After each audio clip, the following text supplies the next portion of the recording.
नमस्कार, स्वागत है आप सबका। मैं हूं विनीत राय और आप देख रहे हैं नेक्स्ट 9 न्यूज़। आज हम अपने इस खास प्रोग्राम में बात करेंगे मशहूर कॉमेडियन कपिल शर्मा के बारे में। ये एक ऐसी शख्सियत हैं कि इनको हर कोई जानता है और इनके मजाकिया अंदाज को पसंद भी करता है। आप भी हंसना चाहते हैं? अगर हंसाने वाला कपिल शर्मा हो तो आप भी कहेंगे क्यों नहीं। हमेशा ही सबको हंसाने वाले कपिल शर्मा दिखने में साधारण से इंसान लगते हैं, लेकिन क्या आपको पता है कि उनकी ज़िंदगी बहुत ही कष्टों से गुजरी है, पर उन्होंने कभी हिम्मत नहीं हारी है और दिल में और मन में अपने सपने को जिंदा रखा है। कपिल शर्मा उन्हीं सपनों को सच करने के लिए मुंबई आए और उन्होंने काफ़ी संघर्ष किया और बॉलीवुड इंडस्ट्रीज में छा गए। तो आइए जानते हैं उनके बारे में विस्तार से। आज के सबके चहेते और मशहूर कॉमेडियन कपिल शर्मा का जन्म अमृतसर के एक लोअर क्लास फैमिली में हुआ था। उनके पिता पंजाब पुलिस में हेड कांस्टेबल थे और वो कैंसर की बीमारी से ग्रसित थे। कैंसर से काफी लंबी लड़ाई लड़ने के बाद वो 2004 में दिल्ली से सफदरजंग अस्पताल में अंतिम सांस ली। कपिल शर्मा की मां एक हाउसवाइफ हैं और उनके परिवार में उनके एक बड़े भाई और एक छोटी बहन भी हैं। कपिल शर्मा की मां का कहना है कि वो बचपन से ही बहुत मजाकिया और मस्तीज़ादे किस्म के लड़के थे। जब वो छोटे थे तो वो शादियों या पार्टियों में बाइक उठाकर बिना शर्माए हुए जोक सुनाते थे और सभी को हंसाया करते थे। लेकिन वो पढ़ाई में भी अच्छे थे और उसे सभी प्यार भी करते थे। कपिल शर्मा के बचपन के दिनों में वो एक थाली में चावल, हल्दी, सिंदूर और नींबू लेकर सुबह किसी पड़ोसी के घर में रखाते थे और पूरे मोहल्ले में खुद ही टोना टोटका की अफवाह फैला देते थे।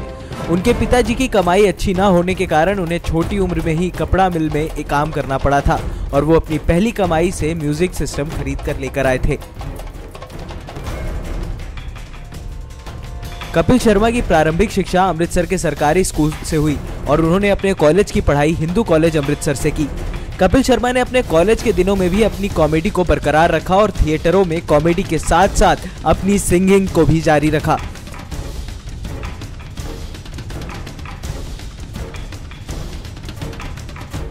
कपिल शर्मा कॉलेज की पढ़ाई पूरी करने के बाद वो एक म्यूजिक टीचर बन गए। इसी समय उनके पिता की कैंसर के कारण मौत हो गई और उनके पिता की नौकरी उन्हें मिल गई। लेकिन उन्होंने ये सरकारी नौकरी छोड़ दी और अपने सपने को पूरा करने के लिए माया नगरी यानी मुंबई आ गए। मुंबई में अपने स्ट्रगल के दिनों में कपिल अमिताभ बच्चन के घर चक्कर लगाया करते थे और इस खुशनसीब मोमेंट को वो अपनी मम्मी से फोन पर बताया करते थे। 3 साल लगातार स्ट्रगल करने के बाद आखिरकार कपिल शर्मा को एक बड़ा मौका मिला the great Indian laughter challenge season 3 में, जिसके अमृतसर ऑडिशन में वो फेल हो गए। लेकिन दिल्ली ऑडिशन में कोई भी उनका पत्ता नहीं काट सका।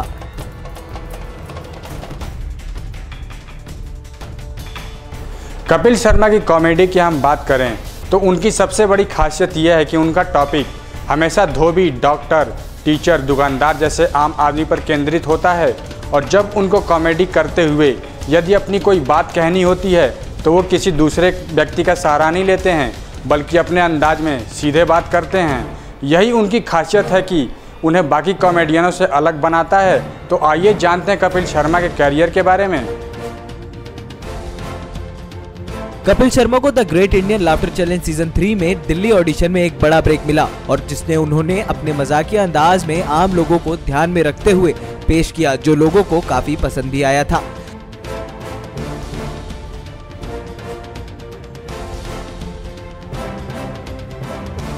कपिल शर्मा का यही अंदाज लोगों को हंसाते हुए the great Indian laughter challenge season 3 का विजेता बनाया और उन्हें इनाम के तौर पर 10 लाख रुपए मिले,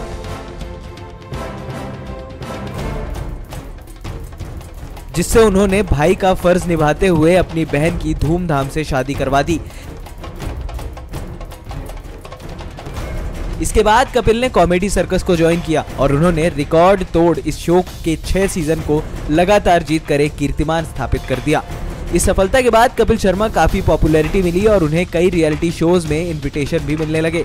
उन्होंने भी मौके का बखूबी फायदा उठाया और उन शोज में बखूबी काम भी किया। इतनी सफलता के बाद भी कपिल संतुष्ट नहीं थे, उनका सपना और ही था और कपिल शर्मा ने अपनी प्रोडक्शन कंपनी K9 प्रोडक्शंस के अंतर्गत उन्होंने most popular show comedy nights with Kapil की शुरुआत की।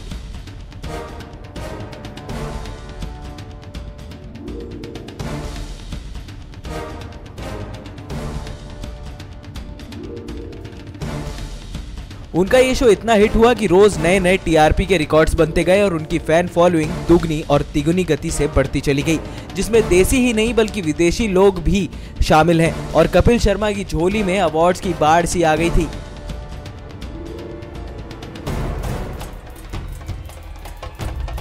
कपिल शर्मा ने यशराज बैनर के तले उन्होंने बॉलीवुड में कदम रखा और किस किस को प्यार करूं मूवी से सिल्वर पर्दे पर डेब्यूट किया। उनकी ये फिल्म लोगों को काफी पसंद आई और फिल्म समीक्षकों ने फिल्म को अच्छे नंबरों से पास किया।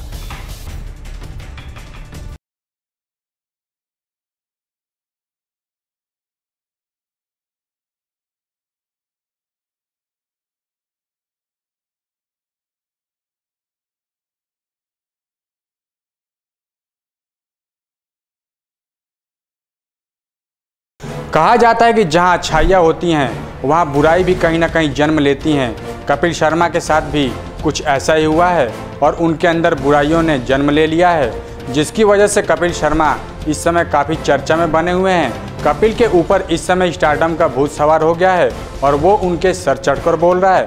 वो स्टारडम की चकाचौंध में अंधे हो गए हैं और वो भूल जाते हैं कि वो एक सेलिब्रिटी हैं और उनकी इन हरकतों से दर्शकों को ठेस पहुंच सकता है। कपिल के साथ भी यही हुआ और वो अब लोगों की नज़र में हीरो से जीरो बनते जा रहे हैं। तो आइए हम आपको बताते हैं उनकी हरकतों के बारे में।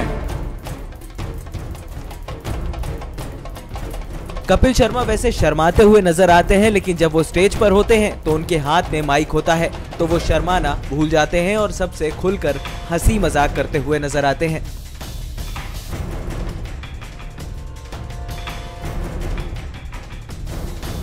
कभी कभी तो उनका मजाक महिलाओं को लेकर ऐसा होता है कि उनके मजाक से महिलाओं को ठेस पहुंच जाती है और उन्हें इसका खामियाजा भी भुगतना पड़ता है। लेकिन अपने कॉमेडी की आड़ में महिलाओं के साथ फ्लर्ट और उनको छेड़ते हुए भी कपिल शर्मा पाए गए हैं।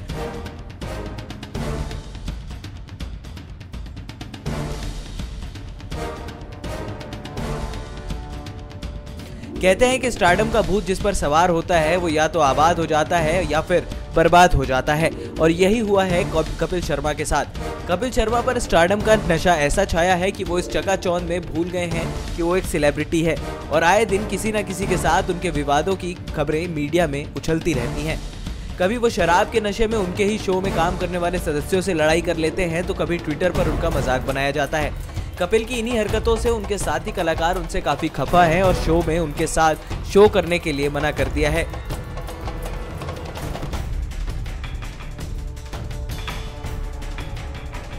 जिसकी वजह से उनका show the Kapil Sharma show बंद हो गया है। उनकी इन्हीं हरकतों के चलते दर्शक भी उनके बारे में भला बुरा कहने लगे हैं। कपिल की बार बार इन्हीं हरकतों को देखकर ये भी कहा जा सकता है कि शराब पीकर लड़ाई झगड़ा करना, महिलाओं को छेड़ना उनका पेशा बन चुका है। कपिल शर्मा इस बात को भूल चुके हैं कि उनको बुलंदियों तक पहुंचने में उनके साथी कलाकार का भी अहम योगदान रहा है। ये तो हमारे देश की जनता की मेहरबानियां हैं जो उनकी बुरी आदतों को नजरअंदाज करके उनको इज्जत परोसी जा रही है और उनके प्रति अपने प्यार को अभी तक बरकरार रखा हुआ है।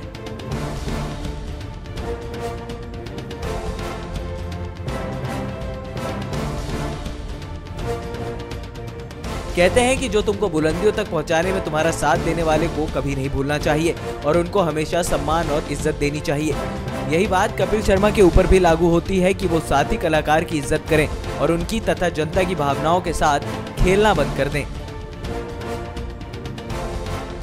कपिल शर्मा की ऐसी हरकतों को देखकर इसे लोग घमंड से जोड़ने लगे हैं। सफलता और घमंड, इन दोनों में संतुलन स्थापित करना बेहद ही मायने रखता है और यही वजह है कि आपको अपनी सफलता का लालन पालन किसी नवजात बच्चे की तरह करना पड़ता है, क्योंकि सफलता एक नवजात शिशु की तरह होता है जिसे केयरिंग की आवश्यकता होती है। अब तो यही उम्मीद करनी चाहिए कि दी कपिल शर्मा शो फिर से चालू हो जाए और पहले की तरह ही दर्शकों को गुदगुदाए। लेकिन कपिल की इस कंट्रोवर्सी से हम सबको भी सबक लेना चाहिए कि अपने परिवार, अपने दोस्त और अपने सहकर्मियों से बेहतर संबंध बनाकर रखें। तो दोस्तों, हम फिर हाजिर होंगे अपने खास प्रोग्राम के साथ। तब तक के लिए देखते रहिए नेक्स्ट 9 न्यूज़। अब हमें इजाज़त दीजिए, नमस्कार। Subscribe now to receive new updates, reviews and news.